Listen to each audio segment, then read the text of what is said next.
اور اے نبی صلی اللہ علیہ وآلہ وسلم، کیا تمہارے پاس ان جھگڑنے والوں کی بھی خبر آئی ہے جب وہ دیوار پھاند کر اندر داخل ہوئے؟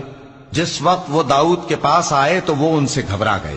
انہوں نے کہا کہ خوف نہ کیجیے، ہم دونوں کا ایک مقدمہ ہے کہ ہم میں سے ایک نے دوسرے پر زیادتی کی ہے، تو آپ ہم میں انصاف سے فیصلہ کر دیجئے اور بے انصافی نہ کیجیے گا اور ہم کو سیدھا رستہ دکھا دیجئے۔ بات یہ ہے کہ یہ میرا بھائی ہے، اس کے ہاں 99 دمبیاں ہیں اور میرے پاس ایک دمبی ہے۔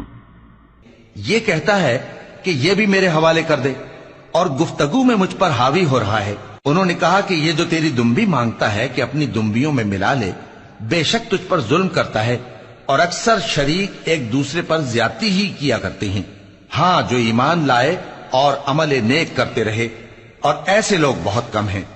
اور داؤد نے خیال کیا کہ اس واقعے سے ہم نے ان کو آزمایا ہے، تو انہوں نے اپنے پروردگار سے مغفرت مانگی اور جھک کر سجدے میں گر پڑے اور اللہ کی طرف رجوع کیا، تو ہم نے ان کو بخش دیا، اور بے شک ان کے لیے ہمارے ہاں قرب اور عمدہ مقام ہے۔